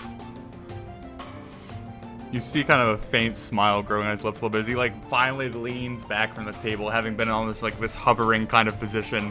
Again, kind of resting his hands in the position that they were in the portrait, kind of resting them on the swell of his belly, kind of giving you this almost better than thou look. Well, I will be happy to give Duke Braun's men some assistance when I know their true purpose. And don't give me that swill about being up here for the benefit of the strategic position or the importance this close to the border. So, Valoran's going to drop his smile, and he's actually going to lean forward and put his hands on the table and lean into the Duke, and he's going to say, "It's all right, Lord Sarensot. I understand. I'll return after we cleanse Baron Hollow to Duke Braun and let him know that you didn't have the resources to assist. I'm sure that he will disregard it." Is this an attempt to intimidate? Yeah. Alright, roll for intimidation then. And I'll use the inspiration as well. Okay. Holy goddamn. And almost can intimidate a god with that one. Well, okay then. Wasn't picturing that going that way, but 29. So, as the whole party as a whole, you feel almost like the light of the room dim slightly as the muscles in Valoran's back kind of tense. You see his figure kind of tensing up as he leans down over the table. You hear his voice dropping an octave that you hadn't quite heard before, as the reactive face of the Duke, which we can see more clearly at this point, immediately grows to a mild amount of terror and a little bit of fear as he kind of shrinks as much as he can back into his throne, his hands kind of coming down and fidgeting at the bottom of his shirt as he kind of looks at the party again before turning his attention back to Valoran.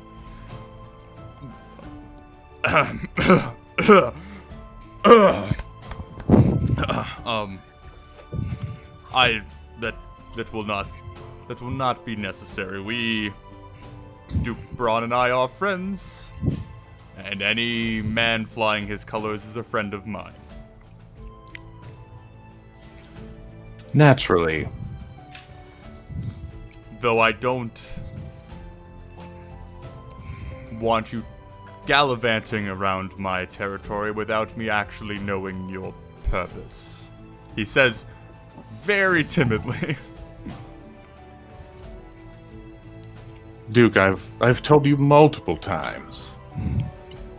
Our purpose is to set things right in Barren Hollow. You see him take a deep breath, kind of stare down at his plate, which is now void of food, getting a rather devastated look before he kind of brings himself back together, looking back up at you. Well, what assistance does Duke Braun's men need from me? We should need supplies for cleansing undead. Well, I'm sorry to hear that you have to kill Duke Braun's family. She always was a hag. And he kind of chuckles to himself a little bit before he kind of like nods his head a little bit. All right. What do you require for this? Do you need voucher? Do you need a blacksmith? Do you need an alchemist? A voucher for the church to supply holy water as they are able, and if you have access to silvered weapons or blacksmiths who can silver our weapons that we already possess.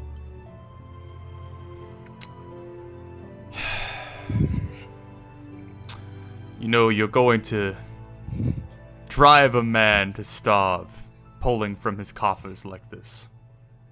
I have a family to feed, Lord Valoran. Do you not think of them? Of course, we're ensuring the security of your legacy, that it may appreciate through many generations of your lineage. What he's trying to say is that all of your... is Barren Hollow not in your dukedom? Technically, it is halfway in my territory. I don't properly oversee them, but... Do you receive taxes from them at all? I might. They're dying. You're losing money. There's been no reports of death. They're going missing. Missing people tend not to pay. Well then, thankfully I have very devout men to follow up on this problem for me. Indeed, and the stewardship and mercy of Duke Sarensode will be known throughout his lands. Can I play a few notes of a more heroic melody as Valoran says that to help inspire Valoran once more? Maybe not in such a short time frame. No. We'll take the jingle anyway. Yeah. But, so the Duke, at this point, kind of nodding his head, looks at the guard kind of past you guys, talking to him a little bit, like kind of ignoring you guys for a moment. I feel rather ravenous again already. I can't imagine why. And then he turns back to Valoran. Well, I will send you off with what you require, as long as this business is dealt with and I can return back to my normal duties. Rest assured, Duke Sarensout. Oh, and as one noble patriarch to another, your man at the gate is rather self-assured. He behaves as though this is his castle. He took a golden toll off of one of my companions. You see his eyebrows raise as he turns the attention back to the guard, who kind of very, very slowly, gently presses himself against the wall, trying to appear as invisible as possible. Then the Duke kind of looks back to Valoran, kind of getting not the approval, the confirmation that what you said is probably true.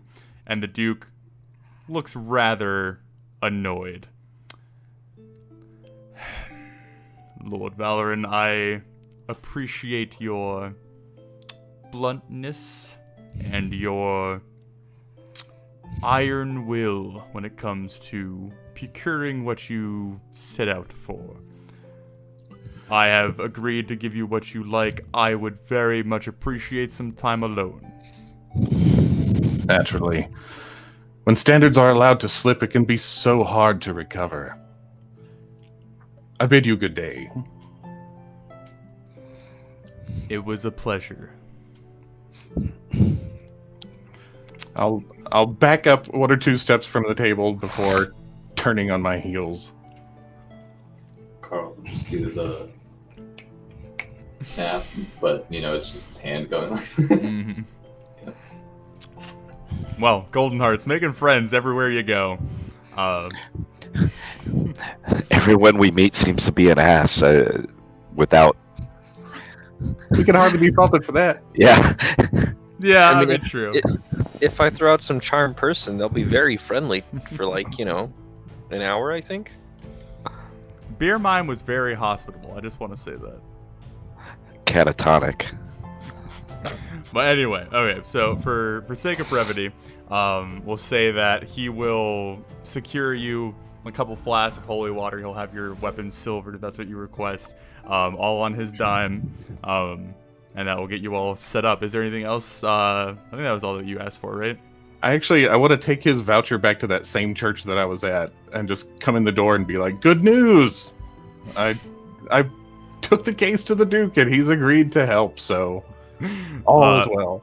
They would show great surprise at the Duke showing any sort of interest in the church, and very happily receive his voucher and promise of coin in a later date. So he's comping us silvering our entire arsenal? Probably like a single weapon of each person to keep it reasonable. What would that look like in terms of arrows? So I looked it up real quick. It said like 10 arrows or 10 ammunition. So if you wanted to have your ammunition silvered, you have 10 silver shots. Or you could have like your rapier silvered. That would be more useful. I'll take the arrows because I'm going to try and stay the fuck out of any kind of melee range. So. Okay, but just try and keep track of that for me.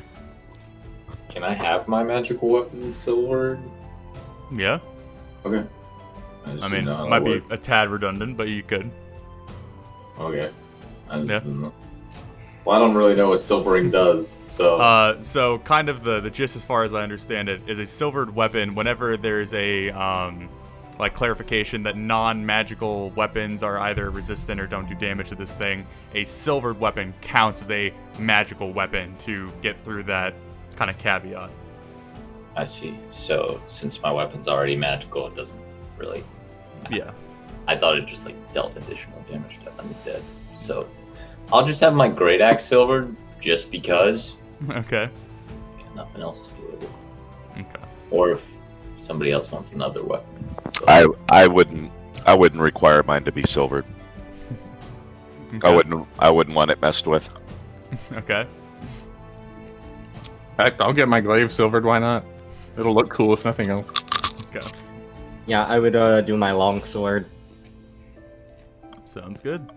Okay, so with your weapons all silvered, and to put a number on it, I'll give you like 3 flasks of holy water, Valorant. However you want to distribute that, do what you wish with that. Is there anything else you guys are doing before you set out for Barren Hollow? Are you staying the night here? Are you traveling immediately? Barren Hollow is maybe like a day and a half from Karoon Vale, so. It was the morning when we got here, right? So Yeah, probably now like- it's probably like just getting into the afternoon, maybe like 3, 4.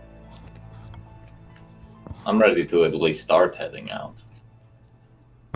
Yeah, I'd agree. I would, if it's left up to Valorant, he would give a holy water to Marcus and to Thor, and maybe 2 to Marcus and 1 to Thor. What do I do with this? When you come across an extra nasty undead, you smash it on his face. Okay. Sounds good. I'll just Thor smash. Thor will smash. Yes. I will smash somebody in the face with this. Undead. Right. Undead people I will smash in the face with this. I'll make Very sure good. to ask first and be like, are you undead? And if they go, then I'll hit them up. That's No, I exactly see how no it reason works. why that wouldn't work.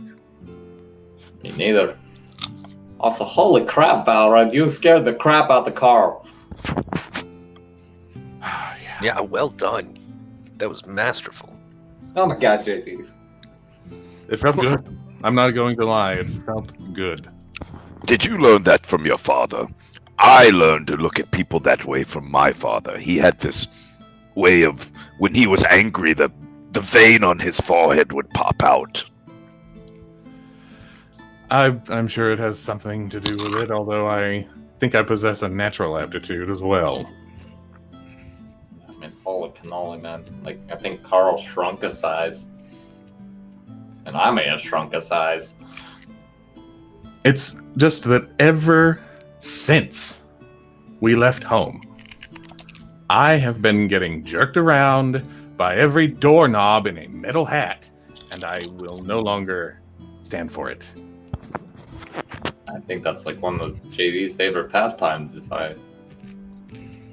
Well, I mean, usually it's not by other, You should write a song, Jarek. You should title it "We're Not Gonna Take It." we're just going to give it. Yes, perfect. We won't take, but we will give it.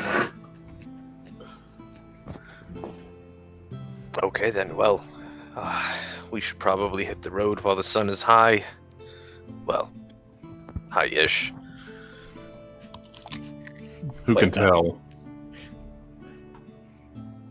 Are you guys ready to go, or do we need to get anything else? Food. Oh shit, food. Yeah. I'd like to get something better than travel rations, maybe like salted fish. We're next to the sea, or well, water. We're next to water, so. Mhm. Okay. Yeah, so if you want to go for like a slight upgrade from travel rations, just kind of like average meals. I don't even know exactly what that would come out to be.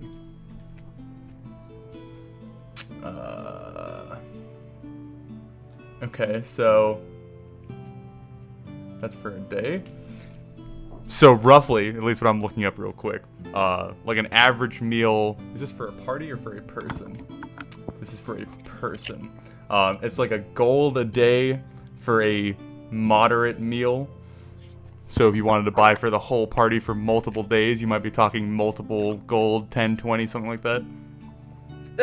Yeah, I'll get like 10 meals. That way each of Okay. us can have 2 meals of good food, and that'll bolster us right before we go in. Okay. Well, that will just simply put that as 10 gold pieces then. Also, I would like to purchase some heavy tools. Okay. A sledgehammer, a shovel, and a miner's pick. Also 10 iron spikes. Okay. Probably not even going to attempt to look that all up. What is a reasonable amount for that? The player's handbook price is 7 gold in total. Okay. You want to go ahead and do persuasion? See if you can get a better deal on it? Yep.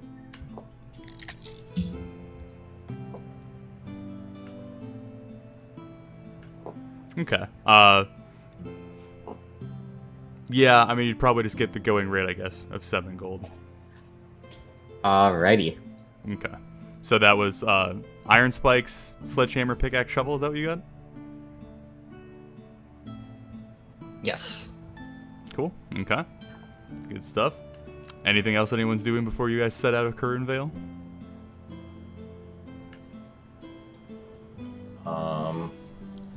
What else can we do? I mean, you're in a city. Valor, I'm assuming if you wanted to send your message at any point, this would be the time to do it. Oh, right. I wasn't sure what we were talking about earlier tonight. It's our fake message. Yeah. I want to work on wording that.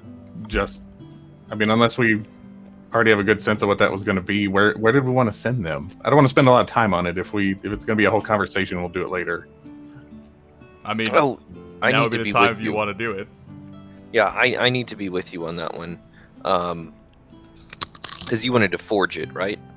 Yeah, we want to make it look like it's coming from the Shield Marauders and that they have me, but they need more money because they've had a hard time, and also Right. they're probably jerks. I needed to buy some ink real quick and parchment. Or would the message place have stuff that we could use? Yeah, we'll go ahead and say there's equipment there that you could use. It's a copper to send the message, but let's say if you're like using parchment ink from them, it would be like a silver total to use it. Okay, yeah. Okay. I'll front the money on that, and double check and make sure how long this lasts. Oh god. Missionary script lasts 10 days. Okay. Valorant. So yeah, I can get it to look like the Turtle's handwriting. Estimation, since we haven't. There's none of their handwriting on it, right? Yeah, I was about to ask, would you need an example of their handwriting to forge it? Would they have written on it? No. On that contract? They didn't sign it or anything? I'm gonna go with no. It was more just like the contract that the Lord had given them, and they kind of accepted it by taking it. Judging by what their hands were like, maybe they dictated the message here at the messengers. Oh, good point. Yeah, because they all had weird ass hands. Okay, yeah. Then I'll make it look nice and flowery as best as I can. Maybe even at the bottom, dictated but not read. Karoon Vale's handy messenger, whatever. Mm-hmm. Some guy in Karuvale's gonna die. And I would, I don't know how the mother looks upon these endeavors, but may she bless you anyway and give you some guidance. Okay. Good luck. Then yeah, I'd like to use illusionary script Mm-hmm. and take 10 minutes to go ahead and write it out nice and Is there a my duration handwriting. on that? 10 days. 10 days. Okay. I figure in 10 days it can get up to folk, right? Mm-hmm.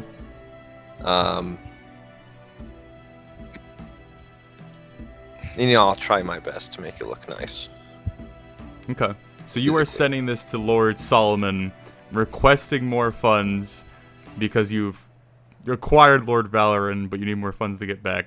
How are you dictating where the funds should be sent to? Well, I guess it has to be here, or else there's no point. Also, it costs 10 gold pieces to use illusory script, by the way. Is The that a material component? components. Ah. 10 gold. Yeah. Yep. As Where's well eliminate 10 20. GP. That's right. Okay.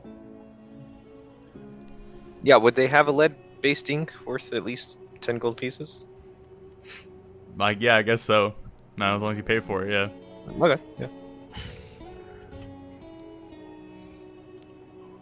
How long? Do you know how long it takes this message to travel? It would only be like probably a day or 2, 3 days, because it's by bird. So it'd be a lot quicker than traveling on foot. So it'd probably have like a week of time when it's actually there before it becomes a blank piece of paper. It's gonna have writing on it. Okay. In my actual, I'm gonna write as best as I Gotcha. can, but use the illusionary script to make it look much nicer. Okay. This is gonna work one of these days. I'm gonna keep trying this. So yeah, Jurrel. Yeah, Write there's no that role associated with that. That's just like a straight take the time to do it and have a product. Cool. And I guess we can ask if they will receive if the payment is sent, if they will receive it here and hold it. The messaging service. Yeah, I think that's that'd probably be a commonplace occurrence. So unless anybody has a better idea, then we'll just go with that. How much are you requesting? Are you requesting an amount or just a vague, we need money? 5 copper. 500. The original amount was only 250. I think the most we could do is try to double it, and so make it another 250. Okay. Okay. Was there anything else to add before you send it off? I don't think so. Okay. Well, Jarek, make sure you take out the proper expenses, and I guess you have your forged letter on the way. I did 10 gold and 1 silver. Does that sound about right? 10 gold for the ink, 1 silver. Okay. This is gonna go great. We are gonna get killed in our sleep. This is genius, guys. No, this is a genius idea. We have the best ideas. Mm-hmm. Yeah, I'm sure that guard really enjoyed that room smell. I'm sure he also enjoyed being thrown under the table. Oh, he was kind of a prick. Well, okay. Then I think, yeah, we should get out of Dodge and come back to a fortune. Small fortune. Okay.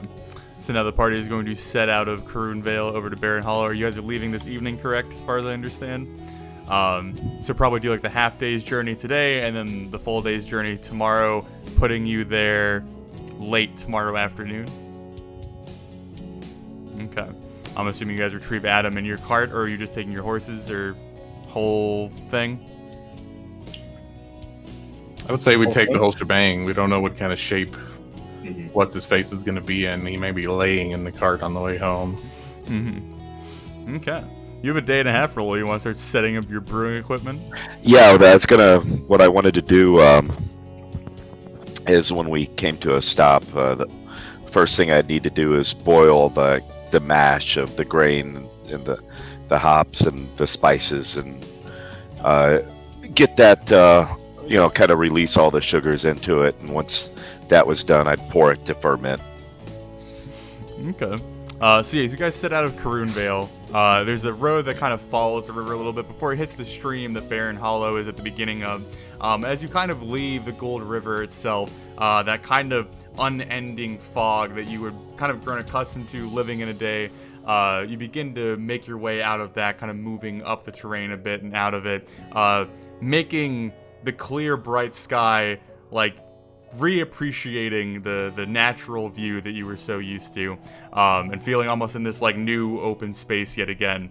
But you guys travel for the rest of that day, stopping for the night as Rolly prepares his concoction and his brewing equipment to get ready for that. Again, for sake of brevity, nothing really of interest is going to happen through the night unless you all want to have some sort of conversation.